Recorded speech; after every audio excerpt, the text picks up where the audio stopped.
Kembali di iNewsroom, pemirsa, saya masih bersama dengan Pak Arianto Sutadi dan Pak Sugeng Teguh Santoso. Tadi saya ke Pak Sugeng. Pak Sugeng, alat bukti yang dimiliki oleh polisi, kemudian keterangan saksi, apakah ini bisa dijadikan bekal yang valid untuk menentukan status tersangka dari Agus?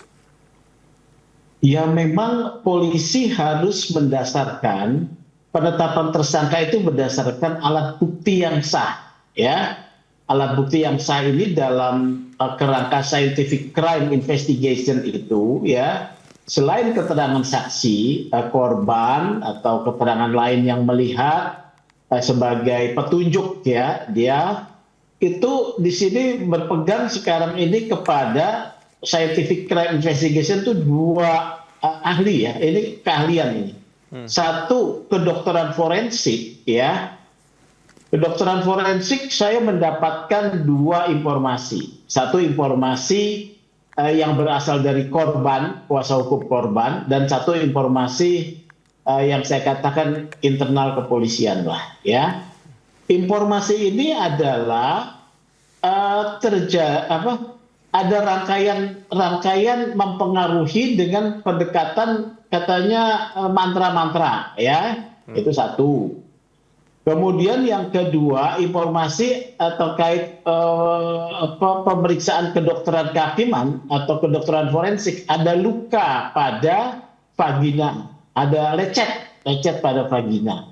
Yang dikatakan oleh itu adalah sebagai potensinya benda tumpul atau yang lain. Nah ini, ya. Kemudian psikologi forensik. Agus katanya punya kemampuan daya lakukan seperti itu, ya. Dan peristiwanya juga adalah yang dituduhkan itu terjadi dari rangkaian dari tempat mereka bertemu, naik motor, mencari tempat homestay, diboncengin sama si korban, kemudian dibayar hotelnya, homestay-nya oleh si korban. Mereka masuk dan ada rangkaian perbuatan, ya. Di sana Agus dibukakan bajunya dan katanya Agus membuka legging dengan menggunakan kaki dan juga celana. Nah, ruda paksa. Itu rangkaiannya. Kalau yang itu kan menjadi janggal, ya, kalau ruda paksa. Tetapi kalau ini menjadi sebagai satu pelecehan seksual itu bisa saja tidak mengarah ke ruda paksa, persentuhan tubuh.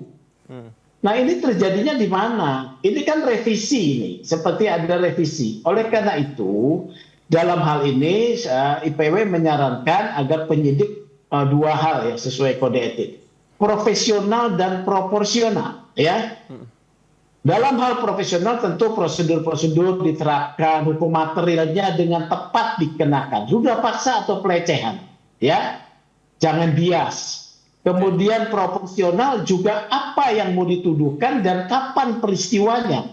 Beda antara pertemuan di lokasi, misalnya Agus menyentuh tubuh tanpa persetujuan dari korban, sudah kena itu, ya, sudah kena. Tetapi kalau misalnya di dalam ruangan, ini apa gitu. Nah, yang kedua, Agus berhak mendapatkan pendampingan hukum yang baik. Dan juga sesuai dengan KUHP, Agus berhak mengajukan keterangan yang meringankan, ahli maupun saksi. Demikian. Oke, baik. Pak Arianto, kalau tadi yang disebutkan oleh Pak Sugeng ini kan ada indikasi bahwa perbuatan ini dilakukan secara dalam tanda kutip konsensual. Keduanya berjalan bersama-sama, kemudian berangkat menuju homestay untuk melakukan perbuatan itu. Nah, bagaimana kemudian hal ini bisa membuat Agus jadi tersangka? Ya itu unsur yang paling pokok, ya. Ini tuduhan pelecehan seksual ataupun ruda paksa. Itu kalau tidak disetujui oleh dua pihak, itu jelas unsur paling pokok. Itu harus dibuktikan. Tetapi di sini tadi sudah disebutkan oleh Pak Kapolda atau Polda NTB, ya, bahwa kasusnya itu bukan perkosaan, tetapi pelecehan seksual.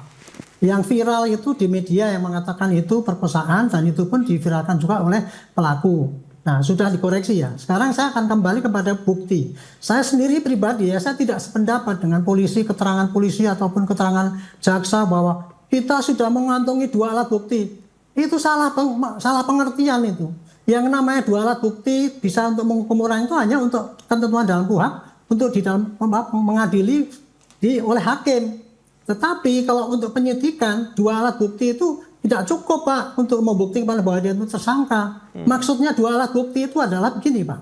Polisi itu kalau membuktikan suatu kejahatan harus dia merangkai kegiatan itu Pak, mulai dari A sampai Z, kejadiannya itu kronologisnya ya detik demi detik sehingga itu terjadi sebelum, sesudah, ketika dan sesudah. Nah setiap event contohnya ya, eventnya apa? Dia membujuk. Nah ini harus ada alat buktinya, bagaimana membujuknya, buktinya siapa, misalkan korban ngomong gini, apakah ada bukti yang lain, itu alat bukti, 1 korban membujuk, kemudian kedua, kegiatannya apakah dia itu tadi katakan Pak Sugeng membuka leggingnya dan sebagainya itu kalau dia keterangan begitu harus ada 2 alat bukti minimal. Nah 2 alat bukti di sini bukan 2 saksi, tetapi 2 jenis alat bukti. Jadi saksi itu harus ada bukti fisik yang berkesesuaian.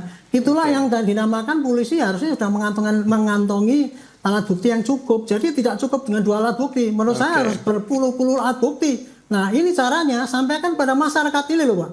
Bukti-bukti yang saya kumpulkan ini sekarang gini. Jangan ditunggu itu nanti sampai dikirim ke pengadilan baru dibuka di pengadilan. Sekarang pun bisa ditunjukkan pada masyarakat itu. Ini buktinya ini biar masyarakat menilai polisinya ini benar apa enggak itu. Sayangnya sampai sekarang sistem polisi masih belum begitu Pak. Dia nanti akan pro justisia, nanti menyuruhkan penyidikan. Menurut saya tidak. Polisi rugi sekarang diteter terus seakan-akan melakukan tindakan yang ngawur. Harusnya polisi menerangkan dengan sejelas-jelasnya seperti si pelaku itu menerangkan pada publik bahwa dia ngomong gini, korban pun ngomongnya begini harus diekspos supaya sebelum sampai pengadilan pun rakyat akan tahu ini polisi benar apa tidak. Itu kira-kira pendapat saya. Iya, artinya harus diberitahukan saja persoalan menilai ada di sisi masyarakat ya yang bisa menilai bukti-bukti yang disampaikan oleh polisi. Kita tunggu saja nanti apakah polisi akan membuka secara terang benderang buktinya kepada masyarakat. Terima kasih Pak Arianto tadi sudah bergabung sama kami. Pak Sugeng juga terima kasih sudah meluangkan waktu bersama kami di Newsroom. Selamat malam, saya selalu Bapak-bapak.